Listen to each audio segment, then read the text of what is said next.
Welcome to Twisted Truths, where betrayal meets brutal payback, and where the most unexpected twists expose what people are really capable of. This story isn't just shocking, it's personal. My name is Blake Harlan, and I grew up in the kind of town where secrets wore tuxedos and shame hid behind smiles. Willow Glen, Connecticut.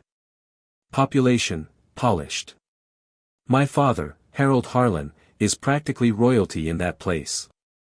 CEO of Harlan Diagnostics, the medical supply firm that built half the town's hospital wings. He's the kind of man people step aside for: silver hair, ice blue eyes, and a voice so commanding it could silence thunder. And me? I was his firstborn. His first disappointment. I remember being 8 years old, tugging on his sleeve at one of his company galas, trying to show him a drawing I'd made of him shaking hands with a doctor. I'd stayed up all night perfecting it. He didn't even glance down. He was too busy laughing with his real pride, my younger brother, Owen. Owen could sneeze and Dad would order monogram tissues to frame it. He was the golden boy, born 4 years after me and somehow 4 miles ahead in our father's eyes. My mother, Ruth, was always quiet. She lived in Harold's shadow like a garden plant, hoping for sunlight but never asking for it. My entire childhood was like standing in a stadium and screaming while no one turned around. I studied hard, got straight A's, never got in trouble. But to my father, that was the bare minimum. When I won the state science fair, he shrugged and said, "That's cute." When Owen made the JV basketball team and scored 2 points, Dad threw him a backyard party with fireworks. I remember once, I overheard Dad telling a colleague over scotch, "Blake's a drag on the family brand. Can't lead. No charisma. No instinct. He was born to be average." I stopped breathing for a moment. Years passed like that, me trying to impress a man who seemed offended by my very existence. He blamed me for things that had nothing to do with me. After I was born, his company faced a few lawsuits, a key investor pulled out, and Dad decided that I, his newborn son, was bad luck. A cursed omen. A defect in his bloodline. But when Owen was born, things turned around, contracts flourished, revenues soared. So Owen became his lucky charm. And me? His cautionary tale. Once, when I was 12, I overheard Dad whisper to my mom, "If only Owen had been the firstborn." That stayed with me like a shard in the chest. But I kept trying. Maybe because I thought if I could just do enough, win enough, become enough, he'd see me. I got into Columbia on scholarship. I studied economics to make him proud, even though my heart bled poetry and stories. But he barely looked up from his Wall Street Journal when I told him. "Well, Owen just made captain of his lacrosse team," he replied. "That's a real accomplishment." I laughed. Quietly. Bitterly. The final straw didn't come with shouting or fists. It came with a calm, calculated order, delivered like a business transaction. I was 26, working as an analyst in my father's company. Miserable, but still clinging to some hope. Maybe one day he'd say, "Good job." Instead, he summoned me to his office, a glass-walled sanctum of mahogany, trophies, and ice-cold air. "Blake," he said, folding his hands, "there's a merger opportunity on the horizon with the Crestmont family. Their daughter, Alina, is single. You're going to marry her." I blinked. "You're serious?" "It's business. You want to finally prove yourself? This is how you do it. Secure the alliance. Cement your worth." I stared at him, something breaking inside me. "And if I say no?" I asked. He leaned back. "Then you've made your choice. And you'll leave with nothing. Don't think I won't cut you out. I've done it to better men." The next moment was the most terrifying and freeing of my life. "I won't marry someone to make you proud," I said quietly. His expression didn't change. He didn't shout. Instead, he nodded once and said, then get out. You're no longer my son. He meant it. That same day, my office access was revoked. My company car was towed. My condo, paid for by the business, was locked. I stood outside in the winter air with nothing but a box of my belongings and a dead phone battery. No money. No contacts. No plan. He didn't just fire me. He erased me. But what he didn't know, what no one knew, was that I wasn't broken. Not yet. I spent that first night in the back seat of my old Ford Focus, the one car I actually owned before my father upgraded me to a company vehicle. I parked behind a closed auto repair shop and wrapped myself in the coat I wore to work that morning, still smelling like cologne and pride I no longer had. I stared at the ceiling of the car, every breath fogging up the windshield. I kept replaying his words. You're no longer my son. The thing about silence is, it doesn't echo, it swallows you. That night, silence swallowed me whole. By morning, I had $27 in my checking account and 1,000 questions in my head, none of them helpful. How would I eat? Where would I sleep tonight? Would my mother even care? Would Owen? No. I already knew the answer. My mom was probably somewhere between denial and distraction, sipping chamomile tea while Dad ranted about how he had to make a hard decision, and Blake left him no choice. And Owen? He was likely at some golf course, swinging a club like he swung my father's affection, effortlessly. I tried calling my mom once. Just once. She answered on the third ring, her voice soft. Blake. Yeah, it's me. A pause. You shouldn't have defied your father. I swallowed hard. He wanted me to marry someone I barely know for a merger. I know, she said. But you embarrassed him. And you know how he is. I'm your son too, Mom. She didn't respond. That was the last time we spoke. The next few weeks blurred. I took on every odd job I could find, dishwasher at a diner, overnight shelf stocker at a grocery store, even one shift walking dogs for a luxury pet service that paid cash. Anything to stay moving, to avoid thinking. I rented a shared basement room with 2 strangers. The walls were thin, the radiator clanked all night, and the ceiling leaked during rainstorms. But it was mine. Or at least it was safer than sleeping in a car. Nights were the hardest. I'd lie on the cot, staring at the peeling ceiling, wondering if maybe my dad had been right all along. Maybe I really was a disappointment. A defect. A mistake. I opened a notebook one night and started writing again. Just to survive. I didn't care if it was good. I wrote stories about invisible suns, about men walking out of storms alone. About people like me. That was the only place I felt real. Still, reality kept hitting back. My boots wore holes. My hands cracked from cold dishwater. My savings barely kept up with rent and cheap food. But the worst pain came from the world going on without me, my brother, my parents, the town of Willow Glen. I scrolled through social media, seeing photos of Owen smiling with their father, holding a glass of scotch, their arms wrapped around each other like I never existed. One day, I saw a headline in the local paper. Owen Harlan named future CEO of Harlan Diagnostics. He was 24. I was 28. And invisible. I don't know why, but I went back to Willow Glen that weekend.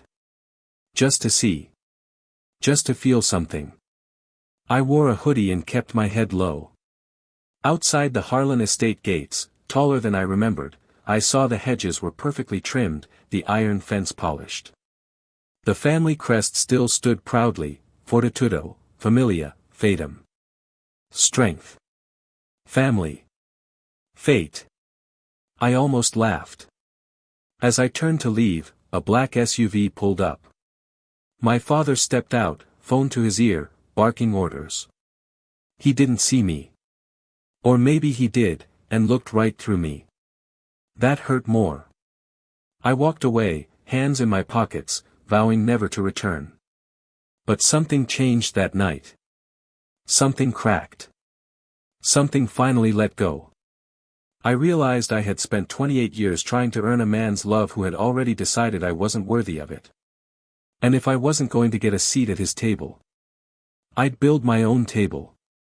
And I'd make damn sure he heard every nail hammered into it.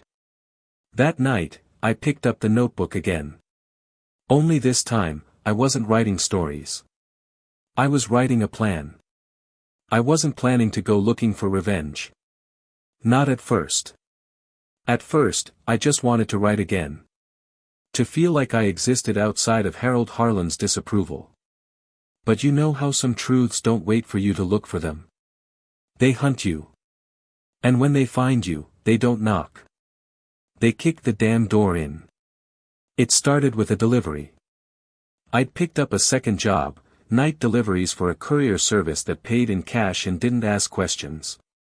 The kind of job where you didn't need a resume, just a working car and thick skin. One night, a rush order came through to drop off an envelope in Willow Glen. The address made my stomach twist, Harlan Diagnostics headquarters.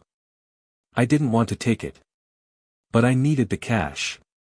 When I arrived, it was well past midnight. The building was quiet, but not empty. I knew the layout like the back of my hand.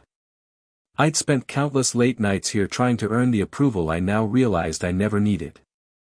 The front desk was empty, but the security guard, George, recognized me. Or at least, he looked like he did. Blake? Yeah, I muttered, handing him the delivery. Courier job. He blinked. Huh. Heard you, left. Something like that. He stared a beat too long. Then asked, you doing okay? I nodded. I'm fine. He gave me a look, half pity, half curiosity. I started to walk away. Wait, he called out. This is weird, but, do you still remember your old login? I froze. Why? He scratched his head. IT never deactivated your backup account. Some files still under your name.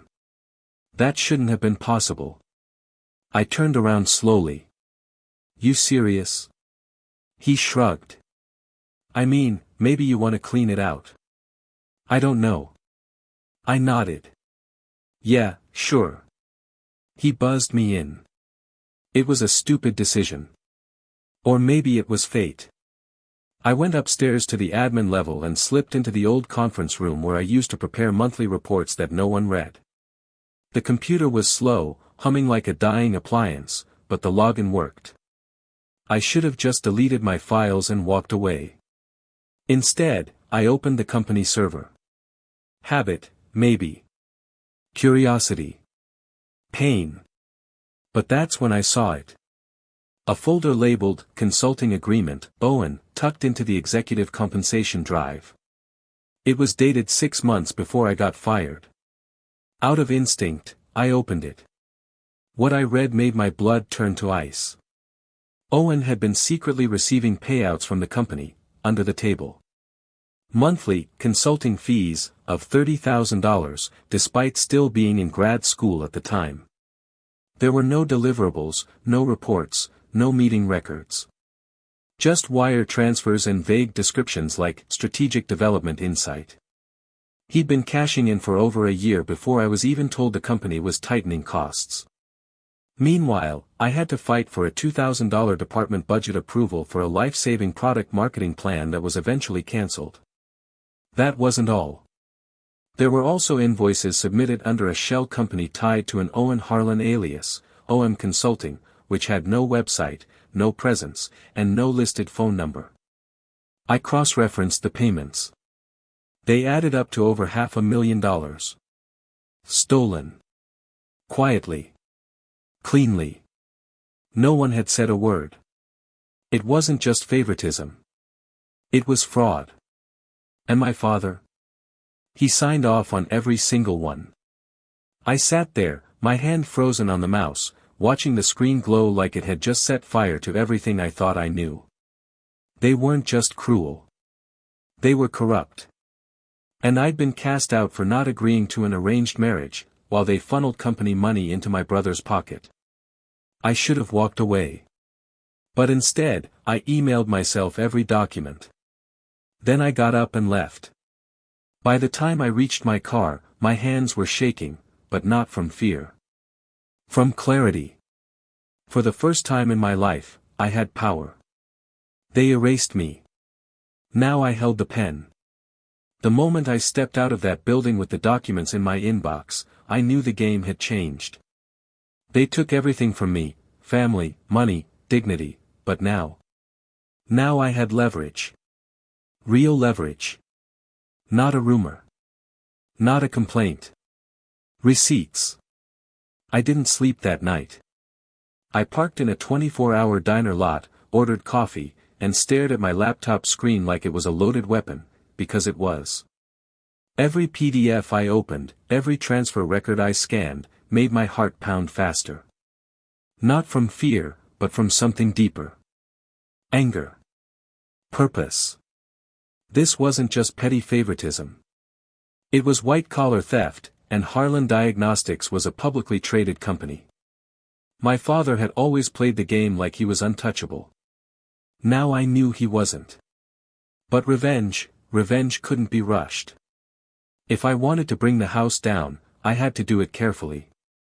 Precisely.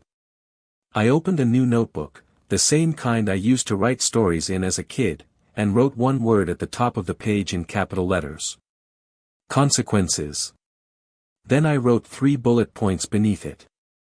1. Expose the fraud. 2. Destroy the legacy. 3. Walk away with peace. Step 1. Find an ally. I knew I couldn't do this alone. I didn't have the power or the platform, but I did know someone who did. Clara. We hadn't spoken in months. She was a journalist now, working freelance investigative pieces on corporate corruption. The last time we saw each other was over beers in Brooklyn, before I got kicked out of the family.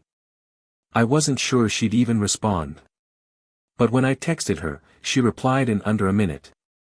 Clara, meet me. Now. I'm intrigued. We met at a small cafe in Tribeca. I showed up in my worn-out hoodie, hair unwashed, bags under my eyes.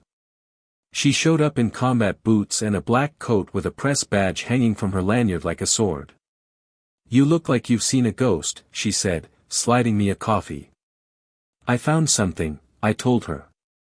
Clara had always been direct. How bad? $500,000 in hush money bad. Embezzlement. Fraud. Falsified consulting agreements under my brother's name. She raised an eyebrow. You're kidding. I opened my laptop and let the files speak for themselves. 10 minutes later, Clara leaned back, stunned. Your dad knows. He's the one who signed off on it. She sat in silence. Then said, if this gets out, your family's reputation will explode. Stocks will crash. This isn't just a story, Blake. It's a wildfire. I know, I said, staring into my coffee. But they left me in the cold to protect their brand. I'm done pretending it didn't happen. She was quiet for a moment. Then nodded. Okay. Let's burn it down. Step 2, build the fuse. Over the next 2 weeks, we worked in secret. Clara tapped into her journalist network, collecting background on the shell companies and corporate filings. She introduced me to a forensic accountant, Devon, who volunteered to validate the documentation. Devon confirmed everything. Even more, we discovered that Owen's shell company had funneled a separate $200,000 from a fake strategic partner in the Caymans. Money laundering. That was the nail in the coffin. Meanwhile, I created a digital folder of everything we found, files, screen recordings, transaction history, and backed it up 3 different ways. I wrote a full narrative timeline from discovery to betrayal, tied to real names, dates, and numbers. When Clara read the final draft, she looked up at me with awe. "This isn't just evidence," she said. "It's a confession, wrapped in vengeance." And I wasn't done yet. Step 3, set the stage. We decided on a strategy. Clara would publish an anonymous exposé under a neutral byline.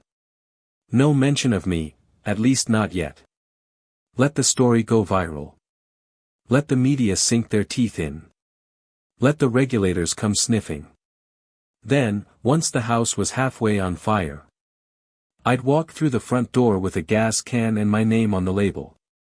My final step was personal. I printed a copy of the article. Put it in an envelope. Wrote one name on the front. Harold Harlan. Then I took a bus back to Willow Glen. Not to see the mansion. Not to make peace. Just to deliver the warning shot. I slipped it into the Harlan estate mailbox late at night, in the same hoodie he once sneered at, and walked away without looking back. My hands didn't shake this time. Because this time, I wasn't the son begging to be seen. I was the reckoning they never saw coming. The morning Clara's article went live, the world didn't explode. Not immediately. It was quiet, eerily quiet. Like the seconds before a glass shatters. The exposé was titled, "Shell Games and Family Secrets, Inside the Hidden Payments of Harlan Diagnostics." No names were in the byline. No mention of me. Just facts, surgical, undeniable facts. It started trending within hours. By noon, finance blogs picked it up. By 3 p.m., Harlan Diagnostics was a top trending topic on X. By evening, financial analysts were posting threads breaking down every transaction Clara had uncovered. The documents spoke louder than headlines.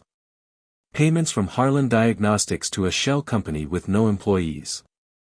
Wire transfers marked consulting to a 24-year-old college student with no business credentials. Signature approvals by CEO Harold Harlan. Tax evasion implications. Possible investor fraud. The internet didn't need my name. Not yet. The story snowballed on its own. By the next day, the SEC announced an inquiry. Then came the class action lawyers. Then came the panic. Harlan Diagnostics stock dropped 22% in 48 hours. On day 3, I got a call from an unknown number. I didn't answer. Then my email flooded. First came Owen.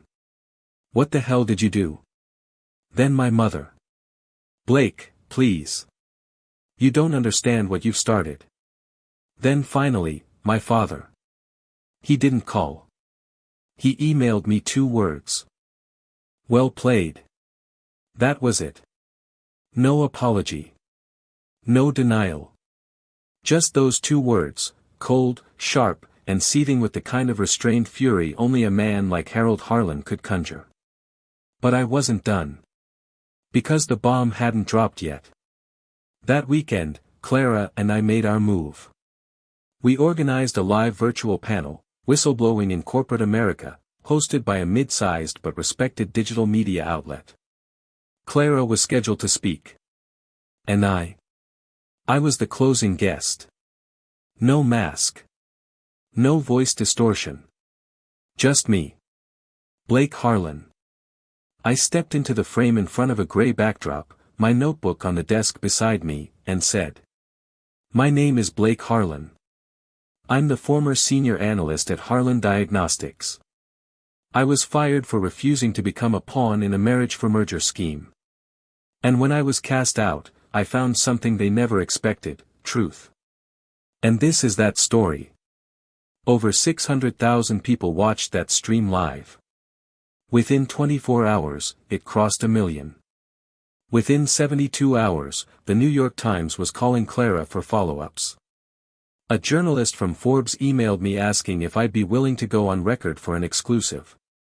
But none of it, not the views, not the buzz, compared to what came next. An emergency board meeting was called at Harlan Diagnostics. The company released a statement saying Harold Harlan was taking a temporary leave of absence. Owen's shell companies were subpoenaed. And the company mansion? It was listed for sale 2 weeks later. I watched it all unfold from my apartment, a shoebox studio in Brooklyn with peeling paint and noisy pipes. And I laughed. Not because I enjoyed their downfall, but because I no longer had to explain mine. They spent their whole lives branding me the failure. Now they were choking on their own lies. I should have seen it coming. You think revenge is the end of the story. That once the empire falls, the villain crawls, and you walk away with vindication. But what they don't tell you is, revenge opens doors you didn't even know existed, and some of those doors swing both ways. 2 weeks after the exposé, the Harlan family name was radioactive. Reporters camped outside the company's crumbling headquarters. Investors jumped ship. Stock value was circling the drain. I didn't speak to my family. Not directly. Not until the letter. Yes, a letter. A physical, hand-delivered envelope, dropped at my apartment building by a private courier. No return address. Just my name in that all-too-familiar penmanship. Harold Harlan. My chest tightened. I hesitated, then opened it. You win. But know this, empires don't collapse quietly. And sometimes the truth you believe in can be twisted into the very lie they use to ruin you. Come to the house. One last time. I'll give you what you're looking for. But you'll have to decide what you really want. Father. I read it 10 times. It felt like a trap. Of course it was a trap. But something inside me, it wasn't curiosity, it wasn't hope, it was closure. That cursed final piece I hadn't realized I still needed. I told Clara. She said, "Don't go alone." So I didn't. She waited outside in the car. I walked into the mansion like a ghost revisiting the site of his own death. The halls were colder now, emptier. A few paintings were gone from the walls. The marble floor didn't shine like it used to. My father sat in the study, not behind the desk, on the leather couch. No scotch. No phone. Just him. A man unraveling at the seams. You came, he said. I didn't speak. He gestured to the chair across from him. Sit. You earned it. I didn't sit. Why am I here? He chuckled softly, that signature arrogance still flickering. You think exposing fraud makes you clean? My jaw tightened. What are you talking about? I'm talking about you, he said, standing. The golden whistleblower. The heroic son. Tell me, Blake, who do you think funded your education at Columbia? What? He walked to his desk, opened a drawer, and pulled out a folder. You were on scholarship, yes. But that barely covered half the tuition. Do you know who paid the rest? I assumed it was from the company's educational assistance program. He tossed the folder onto the table between us. I opened it. Bank documents. Wire transfers. From OM Consulting, the shell company Owen used. To Blake Harlan, education support disbursement. Thousands of dollars. Quiet, steady payments. You were paid from the same account you exposed, he said. The same fake company. Your name's all over it. If you think the SEC won't see that, think again. My heart dropped into my stomach. He kept going. I never told you. Didn't think you needed to know. But technically, you benefited from that fraud. No, I whispered. No, I didn't know. I never touched that money. But you accepted the education, he said calmly. And perception is reality, isn't it? I stood there, shaking. You're bluffing. You're grasping. This won't undo what you've done. No, he admitted. But it might drag your name down with mine. He stepped closer, staring me down. So here's what you're going to do. You're going to release a statement. Say the article was exaggerated. Say you misunderstood. That you had no ill will. I shook my head. You think I'd go back? You think I'd protect you? No, he said. I think you'll protect yourself. Because if you don't, this time it's your name that gets buried. I walked out. Clara stood outside, watching my face. What happened? I couldn't speak. Because he was right. He had the paper trail. I had walked into this thinking I was the executioner. Now I was the accused. And suddenly, the whole world, every article, every fan who'd praised my courage, every reader who messaged, "You're my hero," they could turn in a second. And all it would take was one twisted detail. That I never saw coming. I didn't sleep that night. Not because I was afraid of losing, but because I realized something terrifying. My father hadn't lost. He'd been waiting. He had played a longer game. Held on to one move. And now, at the very height of my truth, he was threatening to turn it into a lie. He didn't need to prove I knew about those tuition payments. He just needed to plant enough doubt that others believed I did. And in the court of public opinion, a stain doesn't have to be real, it just has to stick. I sat on my apartment floor until morning, the file folder still in my hands. My mind raced with panic, shame, fury, and something else. Clarity. I called Clara. She answered on the first ring. Blake. I need your help, I said. Again. One last time. That afternoon, I posted a video to all my platforms, under my real name, not my Shadowscribe alias. No edits. No filters. Just me. Tired, pale, eyes red, but clear. I looked into the camera and said, "My name is Blake Harlan, and I need to tell you the whole truth, even if it costs me everything." I told them everything. I told them about the betrayal. The favoritism. The fraud. And then, I told them what I learned just days ago, that a portion of my college education had unknowingly been funded through a fraudulent shell company. I didn't make excuses. I didn't deflect. I didn't know. But that doesn't erase what's on paper. My father tried to use that truth to silence me. But I won't stay silent. If my reputation burns with his, so be it. I'd rather lose everything than protect a lie. That video got 2 million views in 48 hours. And something unexpected happened. The people didn't turn on me. They rallied. Comments poured in. You owned it. That's integrity. This makes your story even more powerful. We believe you, Blake. This isn't your shame. I had been bracing for exile again, but instead, I got redemption. Clara's follow-up article blew the story wide open. She revealed that Owen had directed the payments without my knowledge and that my father had kept the tuition scheme secret even from internal finance teams. A former accountant from the company came forward, anonymously, confirming that I was listed as a dependent expense, but never authorized or informed. The SEC cleared me completely. But not Owen. Not Harold. Indictments followed. Charges were filed. The legacy they'd guarded so jealously had finally crumbled, in full daylight. 6 months later, Harlan Diagnostics was no longer a functioning company.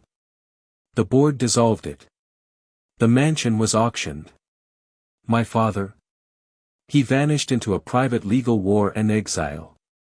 I heard he was living in some villa overseas, still trying to hold on to what little control he had left. Owen pled out, facing probation, fines, and the public humiliation of being labeled a fraud before he even turned 30. My mother sent a single email.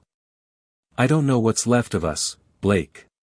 But I hope someday you find peace. I never responded. Because peace, I realized, wasn't something I needed from them.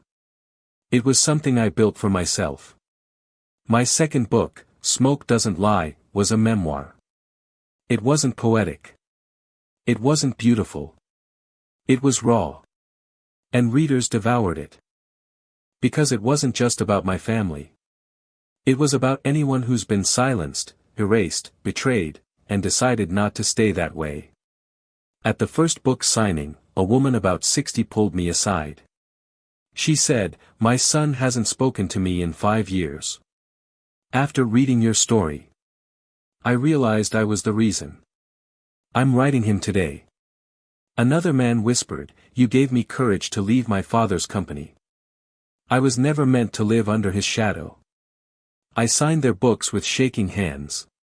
Because the truth was, they had saved me too. I used to think I was a bad omen. That I'd always be the invisible son. The expendable one. But now I knew. I wasn't invisible. I was a mirror. And when I finally stopped trying to prove myself to the people who never saw me, I finally saw myself. In the end, truth has a way of surfacing, even if it comes twisted through pain and betrayal. As one wise voice once said, sometimes your greatest enemy was once your closest ally. If this story struck a chord with you, let us know in the comments. And don't forget to subscribe, share, and spread the word, because justice deserves to be heard.